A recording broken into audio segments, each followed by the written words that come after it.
People form their opinions of you based on your words. They determine your intelligence by your words. They decide if they want to be friends with you based on your words. You begin and end relationships with your words. James chapter 3. As you were turning there, I have a story that some of you are going to hate and some of you are going to love. A few years ago, the car that I was driving at the time was a 2003 Honda Pilot, started to smell weird.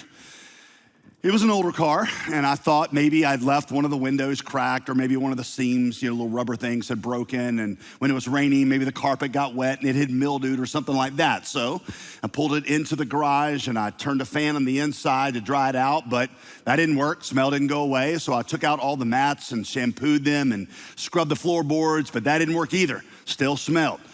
Eventually, I figured out that the smell seemed to be coming through the vents of the car. So I bought one of those little deodorizers shaped like a pine tree and hung it right on one of the vents. But that didn't work either. If anything, the smell was getting worse. So I bought one of those little pine tree thingies for each of the vents, thinking that might take care of it. The inside of my car looked and smelled like a Christmas tree, except a Christmas tree hiding a dead body or something like that. So I figured that I should clean the whole ventilation system. But I'm not a mechanic, and I have no idea how to take apart and put back together an air conditioner for a car. So I found the little air intake valve that's down near the floorboard on the passenger side of the car. You know what I'm talking about? I found that little air intake thing, and I took a full bottle of Lysol disinfectant spray. I turned the AC on full blast and sprayed the entire bottle into the air intake so that the disinfectant would cycle through the whole system. Y'all, I thought that was particularly ingenious, by the way, and I am still proud of it, but still smelled after I was done with that. By this point, the smell had become almost unbearable, like middle school cabin at student camp on the fourth night of camp unbearable, that kind of smell. So begrudgingly, I took my Honda Pilot to my mechanic. I dropped it off. I braced for the $400 bill, which is what I felt like it cost just to drive the car onto the lot of a mechanic. He called me less than an hour later, and he said, "It's all ready for you, son." And I said, "Well, that was fast. What was wrong with it?" He said, "Well, I'll explain it when you get down here." So I pulled up to his shop. When I pulled up, he had the weirdest looking grin on his face, and he said nothing. He just held up this poor, dead, mangled rat by the tail. He said, "There's your smell, son." And suddenly I remembered this incident a couple of weeks before when I'd started the car up and I heard this grinding sound, but then it stopped. So I figured whatever was wrong in there just kind of worked itself out. You know how these things are. My mechanic was laughing so hard, he wouldn't even let me pay him for it. No, fixing this was my pleasure, son. You've done me a favor. By the way, true story. That mechanic got saved and baptized at our church a few years later, okay? And I like to think that poor rat played a little part of his conversion story. That his little rat life and Freon-laced death had some meaning after all. So why do I share with you this terrible story?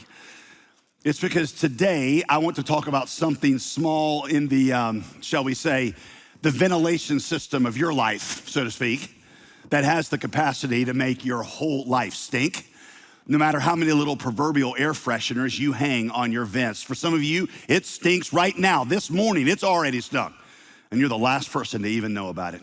James chapter 3, verse 2 is where we will begin to read. James says, "We all stumble in many ways.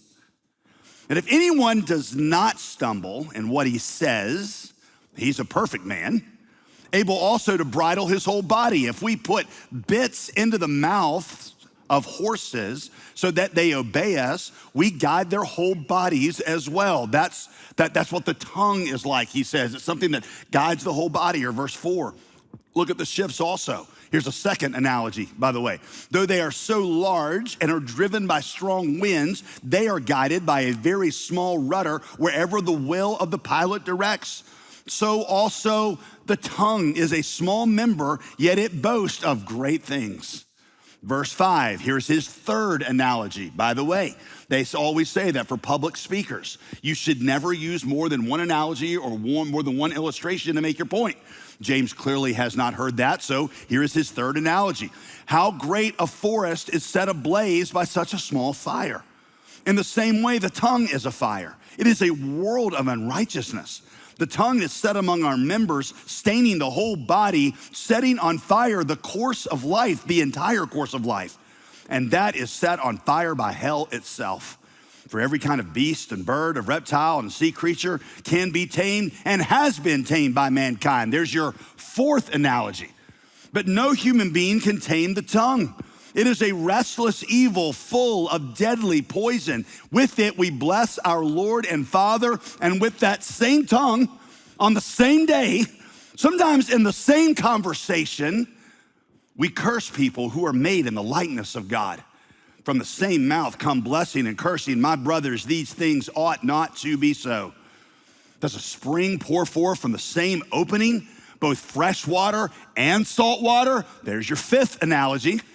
Can a fig tree, my brothers, bear olives?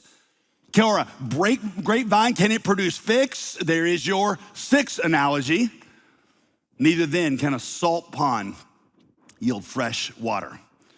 Now, class, what thing are we talking about? What small thing are we talking about that causes all these problems and prompts all these analogies? What is it? That's right, the tongue, the tongue. And it's why I've titled this message, It's Hard to Lick Your Tongue, okay? And yes, I came up with that myself, and I'm pretty proud of it. All jokes aside, I was really very, very convicted. As I was writing this message this week, I struggle with this so much. I would give myself a failing grade at this. So please bear with me today. I'm just gonna try to be the messenger that is preaching to you and also to me. In this passage, James makes 3 points about our tongues, our words. And then James points us toward a solution. So here we go. Point number 1, James says the tongue has incredible power. He compares it, verse 3, to a bit like you might use to control a horse. In verse 4, to a rudder that steers a ship, both very small relatively in themselves, but both with incredible ability to control the large, powerful bodies they're attached to. I love reading about World War II history, particularly naval warfare. It's probably because my grandfather, I've told you, served on an aircraft carrier in the South Pacific in World War II. One of my favorite sea battle stories is the story about the sinking of the German battleship, the Bismarck, by the British Navy in 1941. The Bismarck was the largest, most well-fortified battleship Germany or any nation had ever produced. It was so fast, so strongly built that it was considered unsinkable, the unsinkable Bismarck. It could outrun any other ship on the water. It was so steel reinforced that it could withstand a considerable amount of torpedoes and bombs. Well, British aerial recon unexpectedly sighted the Bismarck on May 21st, 1941 in the North Atlantic. A couple of British planes fired some torpedoes at it, and they assumed that they had missed because they saw no explosion, which meant that the Bismarck would get away because it was so much faster than all the British ships. But to everyone's surprise, as the Bismarck was sailing away, it suddenly turned back toward the British Navy. Then it started to zigzag and then started just to go in circles. That torpedo, they later figured out, had jammed the rudder, and this incredible ship could not go straight any longer. It could only go in circles. At that point, the British Navy just pummeled it like a sitting duck with bombs and torpedoes. The mighty, unsinkable Bismarck sent to the bottom of the Atlantic because of a jammed rudder. Your tongue is like that, James says. It's a relatively small part of your body, but it determines the entire course of your life. People form their opinions of you based on your words. They determine your intelligence by your words. They decide if they want to be friends with you based on your words. You begin and end relationships with your words.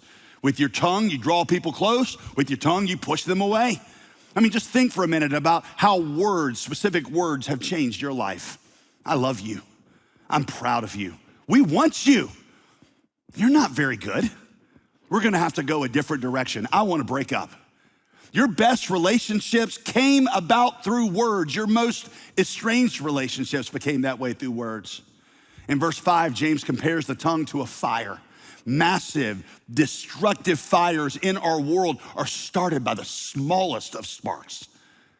This terrible conflagration going on right now in Maui started at 6:30 a.m. on August 8th with one severed power line. Just one.